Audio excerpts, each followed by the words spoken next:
California, the Golden State. For over a century, this strip of land along the Pacific Ocean has represented the ultimate American promise. It is the land of Hollywood, the land of Silicon Valley, the land of eternal summer.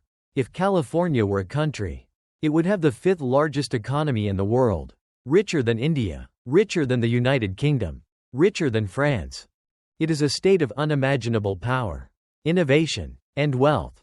But in 2025, if you peel back the golden veneer, you will find that the state is rotting from the inside out.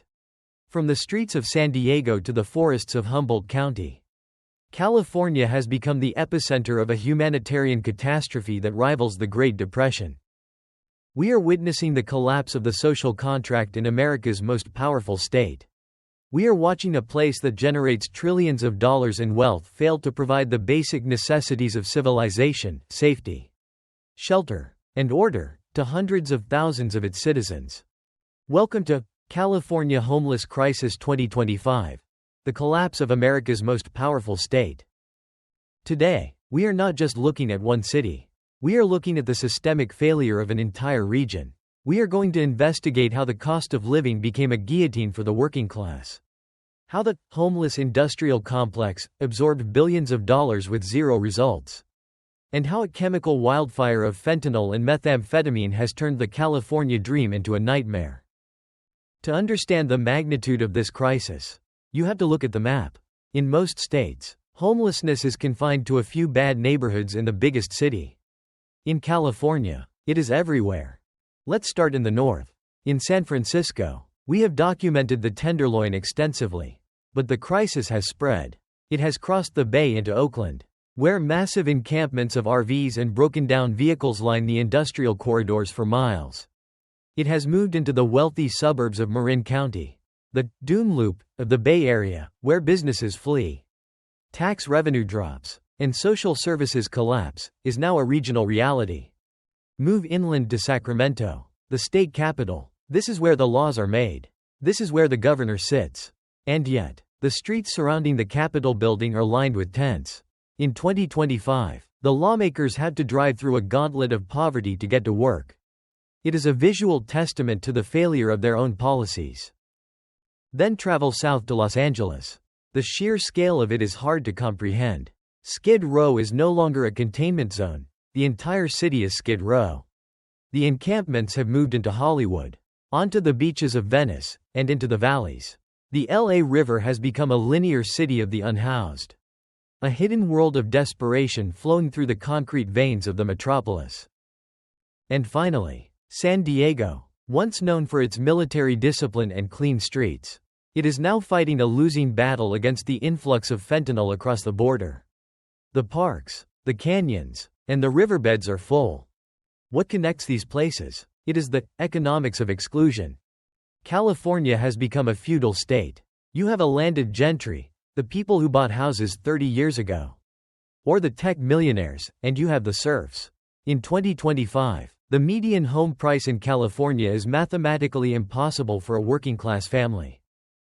This has created a new class of victim, the working homeless. We spoke to teachers in the Bay Area who sleep in their cars. We spoke to nurses in Los Angeles who live in RVs parked on the street. These are people with full-time jobs, paying taxes, contributing to society, who simply cannot afford a roof over their heads. When a state cannot house its own workforce, it is not a functioning economy, it is an extraction scheme. But economics is only half the story. The other half is chemical. You cannot talk about the California crisis without talking about the meth fentanyl wave. In the past, California had a problem with heroin. But the new P2P methamphetamine, super pure, super cheap meth made in industrial labs south of the border, has changed the brain chemistry of the street population.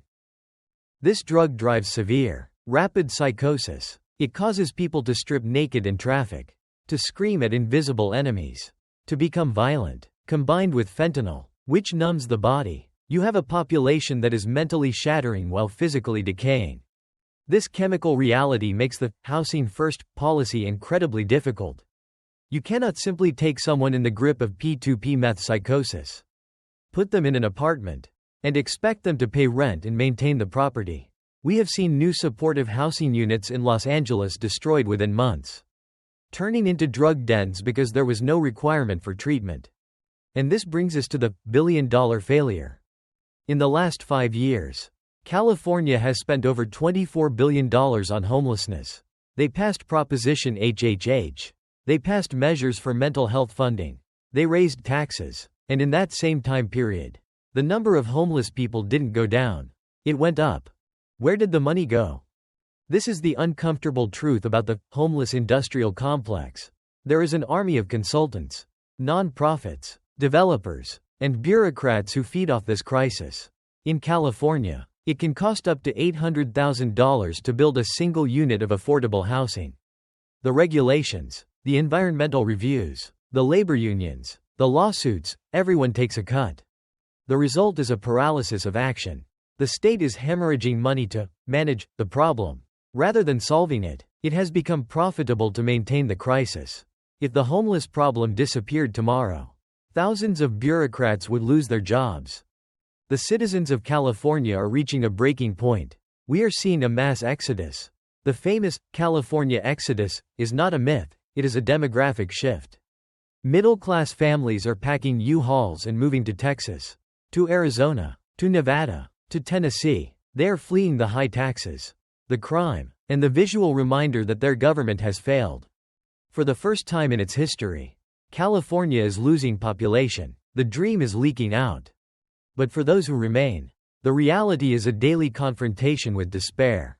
In Los Angeles, the fire department spends more time putting out encampment fires than fighting structural fires. In San Francisco, retailers lock up toothpaste and shampoo because theft is rampant. The quality of life is eroding. We visited the containment zones that the cities are trying to create. They are sweeping the streets, putting up fences, and pushing people into designated camping areas. But these are just open-air prisons without walls. They are not solutions, they are holding pens. The tragedy of California is the tragedy of potential. This state has the technology to go to Mars. It has the agricultural capacity to feed the world. It has the cultural power to define global trends. But it cannot figure out how to keep its people off the pavement. It is a failure of will, a failure of ideology, and a failure of leadership. The policies of extreme tolerance, allowing open-air drug use, decriminalizing theft, allowing camping on sidewalks, were meant to be compassionate. But is it compassionate to let a human being rot to death in a tent on Hollywood Boulevard? Is it compassionate to let a mentally ill person wander into traffic? Many Californians are starting to say, no. They are demanding a return to order. They are demanding mandatory treatment. They are demanding that the streets belong to the public again. As the sun sets over the Pacific, the silhouette of the palm trees is beautiful. But look down. In the shadows of the palm trees, the fires are starting. The tents are zipping shut. The struggle for survival begins for another night. California is the canary in the coal mine for America. If the most powerful state can collapse like this, no state is safe. What is happening here is a warning to the rest of the nation about the dangers of unchecked housing costs, untreated addiction, and unaccountable government spending. The Golden State is tarnished. And unless there is a radical change in direction, the collapse will continue until the dream is just a memory. Thank you for watching this investigation into the collapse of California. It is a heavy story, but it is one that affects every American. Because as California goes, so goes the nation. If you believe that we need to hold our leaders accountable for this failure, please like this video. It helps us expose the truth. And please, subscribe to America's Uncomfortable Truth. We are committed to showing you the reality behind the headlines. Leave a comment below if you lived in California and left. Why did you leave? And if you stayed, do you have hope? Stay safe, stay vigilant, and never stop demanding the truth.